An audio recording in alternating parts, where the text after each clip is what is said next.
तो मैं उत्सव कुमार आप सभी का आपके अपने YouTube चैनल उत्सव मैथ्स में स्वागत करता हूं। आज की वीडियो में मैं आप सभी स्टूडेंट के लिए ग्रुप डी 26 सितंबर फर्स्ट शिफ्ट का एग्जामिनेशन समाप्त हो चुका है। उसमें मैथ के कौन कौन से क्वेश्चन पूछे गए उन सारे क्वेश्चन को मैं यहां पर लेकर आया हूं। आज की वीडियो में हम लोग देखेंगे कि किस किस टॉपिक से मैथ के कितने क्वेश्चन पूछे गए। आज का जो पेपर का जो लेवल था वो मॉडरेट था और साथ ही साथ कैलकुलेटिव भी था। मतलब क्वेश्चन जो मॉडरेट हो रहा है वो कैलकुलेटिव के कारण ही हो रहा है। और किस टॉपिक से कितने क्वेश्चन पूछे गए, कौन कौन से क्वेश्चन पूछे गए, उन सारे क्वेश्चन को मैं यहाँ पर लेकर आया हूँ। ये सारे के सारे 100% ऑथेंटिक और जेन्युइन क्वेश्चन है जो कि आपके एग्जामिनेशन 26 सितंबर फर्स्ट शिफ्ट में पूछे गए। और ये सारे के सारे क्वेश्चन मुझे अभी वर्मा जी ने भेजे, तो इसलिए मैं सबसे पहले इनका तहे दिल से धन्यवाद देना चाहता हूँ। तो आइए दोस्तों आज की वीडियो को शुरू करते हैं। वैसे स्टूडेंट जो 26 सितंबर फर्स्ट शिफ्ट का जीके साइंस का एनालिसिस देखना चाहते हैं तो इसी चैनल पर जाकर देख सकते हैं, क्योंकि आपको पता है कि इस चैनल पर डेली हर शिफ्ट का सबसे पहले जीके और साइंस का एनालिसिस कराया जाता है और उसके बाद आप सभी स्टूडेंट के लिए मैथ का भी एनालिसिस लेकर आया जाता है। अगर आपको पीडीएफ चाहिए तो टेलीग्राम ग्रुप का लिंक दे रखा है वीडियो के डिस्क्रिप्शन में, आप ग्रुप से फ्री में पीडीएफ को प्राप्त कर सकते हैं। आज आपके ट्रिगोनोमेट्री से एग्जामिनेशन में एक क्वेश्चन पूछे गए, वो भी इजी वाला। अलजेब्रा से 2 क्वेश्चन पूछे गए। प्रॉफिट एंड लॉस से 2 से 3 क्वेश्चन आपके एग्जामिनेशन में पूछे गए हैं। टाइम एंड वर्क से क्वेश्चन 2 पूछे गए। क्वाड्रेटिक की क्वेश्चन से 3 क्वेश्चन पूछे गए और क्वाड्रेटिक की क्वेश्चन का जो लेवल है वो आपका मॉडरेट है। मेंसुरेशन से शायद 2 क्वेश्चन पूछे गए, जिसमें से एक क्वेश्चन सिलेंडर पूछा गया है। रेशियो और एज से जो क्वेश्चन पूछे गए वो काफ़ी लैंग्वेज है, मतलब लैंग्वेज ज़्यादा था एज वाले क्वेश्चन में, और रेशियो से भी क्वेश्चन आपके एग्जामिनेशन में पूछे गए। ज्योमेट्री में आपके क्वेश्चन ट्रायंगल से पूछे गए हैं और क्वाड्रिलेटरल से पूछे गए, जिसमें भुजा और डायगोनल दे रखा था और एरिया पूछा गया था। मीन मीडियन मोड से आपके एग्जामिनेशन में 2 क्वेश्चन पूछे गए हैं। नंबर सिस्टम से क्वेश्चन पूछे गए हैं। सिंप्लीफिकेशन से भी आपके एग्जामिनेशन में क्वेश्चन पूछे गए। तो आइए देखते हैं कौन कौन से क्वेश्चन पूछे गए। देखिए एक क्वेश्चन पूछा गया, एक त्रिभुज के 3 कोणों का अनुपात 3, 4, 5 है तो बहिष कोणों का मान पूछा गया है। तो सबसे पहले हम एंगल निकाल लेते हैं। तो यहाँ पर त्रिभुज के 3 एंगल 5, 4, 3, 12 यूनिट का वैल्यू कितना दे रखा है 180, क्योंकि त्रिभुज के तीनों कोणों का योग 180 होता है।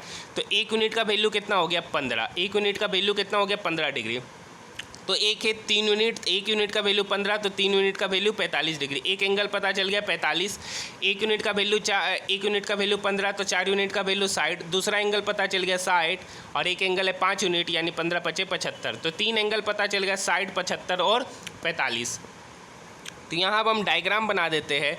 जो ट्रायंगल है, एक एंगल है आपका 60, एक एंगल है आपका 45 और एक एंगल है आपका 75 डिग्री। अब देखिए क्वेश्चन क्या पूछा, मैं आपको बता देता हूँ। कोई एक त्रिभुज की भुजाओं को बढ़ा दिया गया, तो बाहर की ओर जो बनने वाला जो बहिष कोण है उसका मान पूछा है। अगर बहिष कोण यहाँ पर बन रहा है 75 डिग्री पे बहिष कोण बन रहा है, 75 डिग्री का बहिष कोण, तो यहाँ पर 105 डिग्री हो जाएगा। अगर 45 डिग्री पर बन रहा है तो यहाँ पर बहिष कोण आपका 135 डिग्री हो जाएगा। अगर 60 डिग्री पर बहिष कोण बन रहा है तो 120 डिग्री हो जाएगा। अब आप मुझे कमेंट सेक्शन में ज़रूर बताइएगा कि बहिष कोण कहाँ पर बन रहा था, क्योंकि यहाँ पर एग्जामिनेशन में डायग्राम दे रखा था, यहाँ पर डायग्राम नहीं दिया है। नेक्स्ट क्वेश्चन की बात करते हैं। एक क्वेश्चन आपका पूछा गया है, ए किसी काम को 48 दिन में करता है, दोनों मिलकर इस काम को 12 दिन में करते हैं। देखिए यहाँ पर स्टूडेंट ने ए किसी काम को 48 दिन में दे रखा था और उन्होंने कहा कि दोनों मिलकर इस काम को कितना दिन में करते वो नहीं बताए थे। यहाँ पर मैंने मान लिया 12 दिन में करते। बी काम को शुरू करता है, एक दिन बी करता है, उसके बाद ए करता है, फिर बी करता है, फिर ए करता है, मतलब अल्टरनेट डे में काम करते हैं, तो काम कितने दिन में समाप्त होगा। तो ए किसी काम को 48 दिन में कर रहा है, ए प्लस बी दोनों मिलकर इस काम को 12 दिन में कर रहे हैं। दोनों का एलसीएम लेंगे 48, ये 48 टोटल वर्क, ये 48 दिन में 48 काम करता है तो ए की एफिशिएंसी 1। ए प्लस बी 12 दिन में 48 काम करते हैं तो ए प्लस बी की एफिशिएंसी 3, सॉरी ए प्लस बी की एफिशिएंसी 4, ए प्लस बी की एफिशिएंसी 4, ए की एफिशिएंसी 1, ए प्लस बी की एफिशिएंसी 4, तो बी की एफिशिएंसी कितना हो गया 3। बी की एफिशिएंसी कितना हो गया 3। देखिए टोटल काम याद रखिएगा 48 है, बी की एफिशिएंसी 3 है और ए की एफिशिएंसी 1 है। यहाँ पर हम लिख लेते हैं टोटल काम 48, बी की एफिशिएंसी 3 और ए की एफिशिएंसी 1। पहला दिन कौन काम किया? बी। उसके बाद कौन काम किया? ए। फिर काम किया बी, फिर काम किया ए, तो वही उसका एफिशिएंसी लग रहा है। मतलब 2 दिन में बी और ए मिलकर कितना काम किए? 4 दिन। सॉरी 2 दिन में बी और ए मिलकर कितना काम किए? 4। काम कितना कराना? 48। तो 48 डिवाइडेड बाय 4 कितना होगा? 12। तो बी और ए 2 दिन में 12 काम कर रहे हैं, तो टोटल काम कितना लगेगा? 24 दिन लगेगा। टोटल काम क्यों? क्योंकि बी तो पहला दिन 3 काम किया, दूसरा दिन ए काम किया, फिर बी काम किया, फिर ए काम किया, यानी पहला दिन 3 काम हुआ, दूसरा दिन 1 काम हुआ, फिर तीसरा दिन 3 काम हुआ, चौथा दिन 1 काम हुआ। तो इस तरीके से अगर हम 2-2 का पेयर बना लेते तो 4 यूनिट काम है, 48 काम करने में 12 दिन का समय लगेगा, तो टोटल कितना होगा? 24 दिन का समय इस क्वेश्चन का सही उत्तर होगा। नेक्स्ट क्वेश्चन की बात कर रहे हैं। मिश्रधन दे रखा 2809 रुपया, मूलधन 2500 रुपया दे रखा है, रेट 6% दे रखा है, तो समय क्या होगा? और ये जो समय कैलकुलेट करना है वो CI पर करना है। तो आप सभी को पता है कि जो अमाउंट होता है वो बराबर होता है प्रिंसिपल इंटू 1 प्लस रेट बटे 100 के पावर n। अब चूंकि टाइम निकालना है तो टाइम को यहाँ पर हम n मान लिए। ये 2 3 6 और 2 50। अब ये 2500 इक्वल के इधर आएगा तो इधर हो जाएगा 2809 डिवाइडेड बाय 2500, और इक्वल के उधर जो टर्म बन गया है 1 प्लस 3/50 का n, चूँकि यहाँ पर पावर n है, चूँकि n ही आपको निकालना है। अब ये जो 2809/2500 है ये आपका बेसिकली 2809 53 का स्क्वायर है और 2500 आपका 50 का स्क्वायर है। ये बराबर हो गया 1 प्लस 3/50 पे पावर n। अब 1 प्लस 3/50 पे पावर n एलसीएम ले लेंगे तो कितना हो जाएगा? 53/50 पे पावर n। 53/50 पे पावर यहाँ 53/50 का स्क्वायर है, यहाँ 53/50 पे पावर n है, यानी यहाँ से n का जो वैल्यू निकल के आएगा वो आपका 2 साल निकल कर आएगा, जो इस क्वेश्चन का सही उत्तर है। नेक्स्ट क्वेश्चन पे बात करेंगे। नेक्स्ट क्वेश्चन पूछा गया है x, y और z का औसत 40 है। x, y और z का औसत 40 है तो x plus y plus z का वैल्यू कितना होगा? तो 40 दिया 120। नेक्स्ट लाइन पढ़िए, x और y का अंतर, x और y का अंतर बराबर है y और z के अंतर से 5 कम है।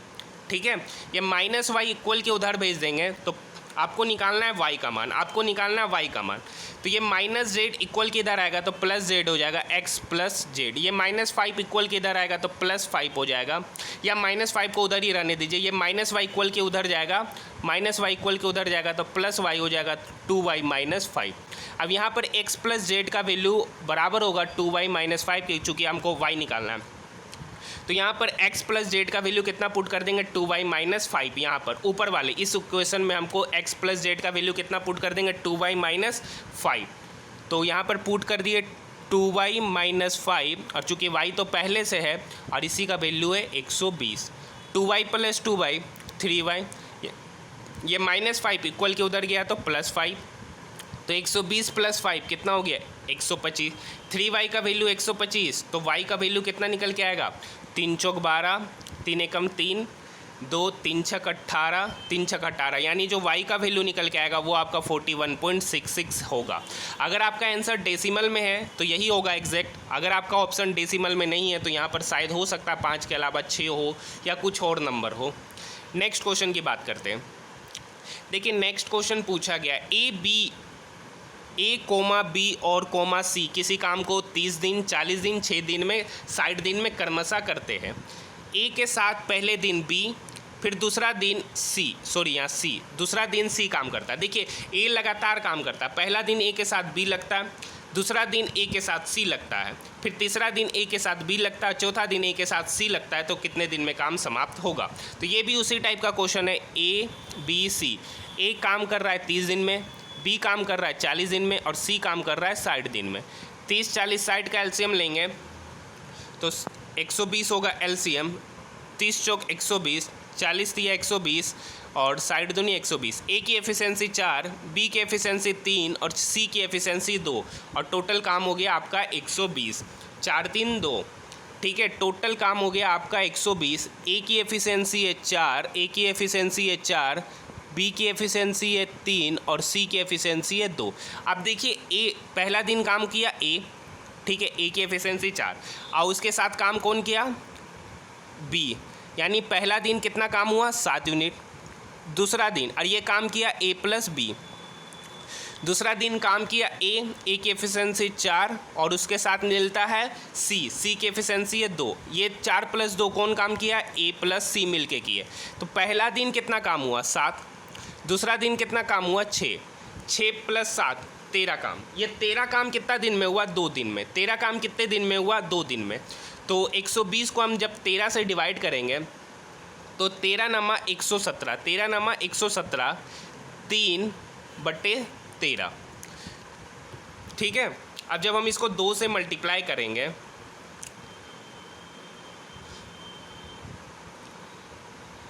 यहाँ पर 4 3 7, चूँकि 2 दिन में कितना काम हो गया, 2 दिन में आपका काम हो गया 13 काम। टोटल काम कितना करवाना, 120। 2 दिन में आपका 13 काम कर रहा है तो 120 काम आपका कितना दिन में करेगा, 9:3/13। तो आपको ये 2 दिन का काम है, ये 2 दिन का काम है, तो इसको फिर से 2 से मल्टीप्लाई करेंगे तो आपका सही उत्तर निकल के आ जाएगा 18:6/13।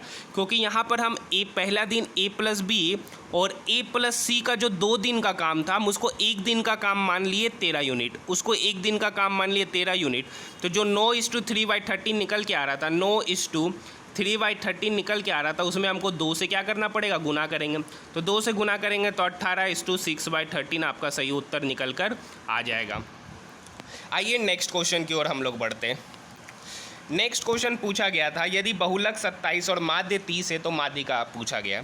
तो यहाँ पर आपको पता है कि जो फॉर्मूला होता है जिसमें बहुलक बराबर होता है 3 × माध्यिका, 3 × माध्यिका -2 × माध्य होता है। तो आपसे माध्यिका पूछा है, बहुलक यहाँ 27 दे रखा है, बराबर माध्यिका को हम x मान लेते हैं क्योंकि बार बार माध्यिका लिखना सही बात नहीं है कैलकुलेशन में। 2 गुना माध्य का वैल्यू 30 तो 2 गुना 30 60, ये -60 इक्वल के उधर जाएगा तो +60, 60 + 27 कितना हो गया 87। ये 87 कितना यूनिट का वैल्यू है, 3 यूनिट का, 3x का वैल्यू 87। तो यहाँ से x कितना निकल के आएगा, x का जो वैल्यू निकल के आएगा वो 87/3। ये काटेगा इसको, 3 दूनी 6, 3 नमा 27, यानी जो आपका माध्यिका होगा वो माध्यिका आपका कितना होगा 29। यानी इस क्वेश्चन का जो सही उत्तर होगा वो आपका 29 होगा। कितना होगा 29। नेक्स्ट क्वेश्चन की ओर बढ़ते हैं। देखिए एक अच्छा क्वेश्चन पूछा गया है, एक किसी वस्तु बी को 20% लाभ पर बेचता है। तो मान लिए ए का खरीद होगा 100, वो बी को बेचा तो कितना में बेचा 120 में। अब बी क्या किया, सी को 30% की हानि पर पैसा, 30% की हानि पर सी पर को बेचा। तो 120 का 70% करेंगे तो 12 × 7 = 84 होगा, यानी सी को कितना में बेचा 84 रुपये में। अब बोल रहा है सी और बी में 36 रुपये का अंतर है, सी और बी में 36 रुपये का अंतर है। 10 में से यहाँ पर सी और बी में कितना अंतर, चूँकि ये सी है और ये बी है और ये ए है, यहाँ सी और बी के बीच अंतर है। 10 में से 4 गया 6 और 11 में से 8 गया 3। यहाँ 36 यूनिट का वैल्यू कितना दे रखा है 36 रुपया, 36 यूनिट का वैल्यू 36 रुपया, तो 1 यूनिट का वैल्यू कितना हो गया 1 रुपया, 1 यूनिट का वैल्यू हो गया 1 रुपया। आपसे पूछा है बी का सीपी। अब बताइए बी उस वस्तु को कितना में खरीदा है, बी उस वस्तु को कितना में खरीदा है 120 यूनिट में, बी उस वस्तु को कितना में खरीदा है 120 यूनिट में, और 1 यूनिट का वैल्यू 1 रुपया, 1 यूनिट का वैल्यू 1 रुपया, तो 120 यूनिट का वैल्यू कितना हो जाएगा 120 रुपया। यानी बी का जो क्रय मूल्य हो गया वो कितना हो गया 120 रुपया हो गया, जो इस क्वेश्चन का क्या है सही उत्तर है। आइए नेक्स्ट क्वेश्चन। नेक्स्ट क्वेश्चन एक बहुत ही अच्छा क्वेश्चन आज आपके बेलन से पूछा गया है। क्या क्वेश्चन पूछा गया है कि 3 बेलन है और 3 बेलन की त्रिज्या समान है, और क्या कहा गया है कि उस बेलन को है ना जिसकी त्रिज्या r है, अब उस बेलन को बेलन के ऊपर बेलन रखा गया।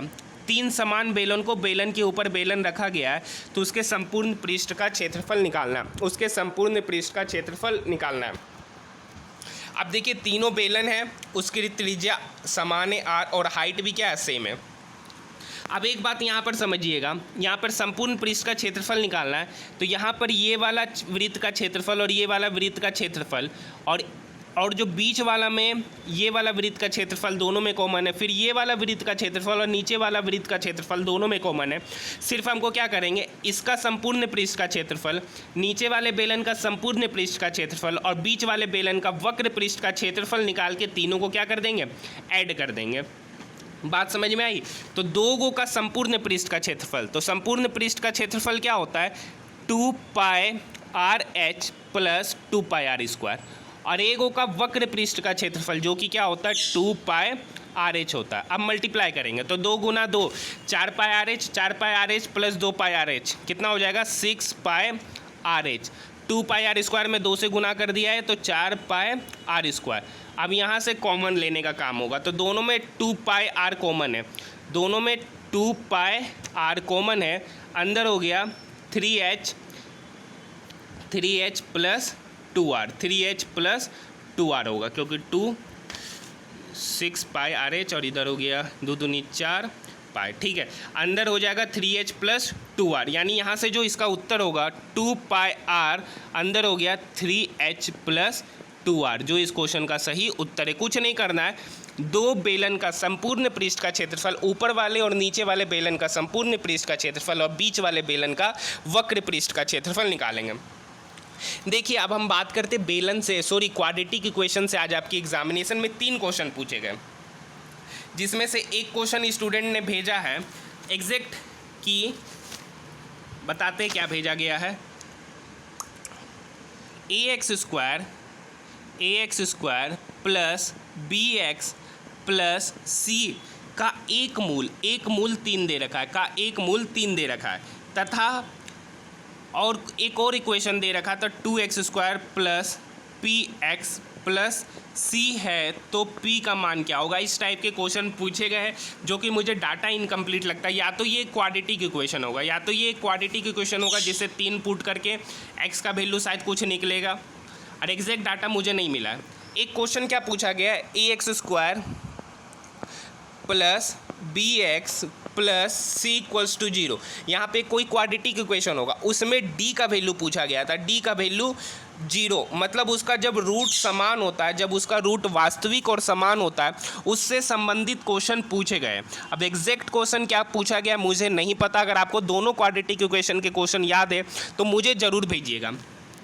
आज देखिए एचसीएफ और एलसीएम के बहुत ही अच्छा क्वेश्चन पूछा गया। घंटी वाला जो क्वेश्चन नहीं पूछा जाता है कि एक घंटी इतना बजे के अंतराल में बजती है, तो पहली घंटी 8 बजे बची है, तो दूसरी घंटी कब बजेगी। इस टाइप के क्वेश्चन आज आपकी एग्जामिनेशन में पूछे गए हैं। देखिए ट्रिगोनोमेट्री से एग्जैक्ट क्वेश्चन तो मुझे नहीं मिला। किसी ने बताया है कि a कोस क्यूब थीटा बराबर है b साइन क्यूब थीटा के, और कुछ संबंधित क्वेश्चन आपके निकालने थे, तो ये क्वेश्चन भी आज आपके एग्जामिनेशन में इस टाइप से कुछ क्वेश्चन पूछे गए। अगर आपको एग्जैक्ट क्वेश्चन याद है तो कमेंट सेक्शन में ज़रूर बताइएगा। वीडियो पसंद आया तो चैनल को सब्सक्राइब जरूर कीजिएगा।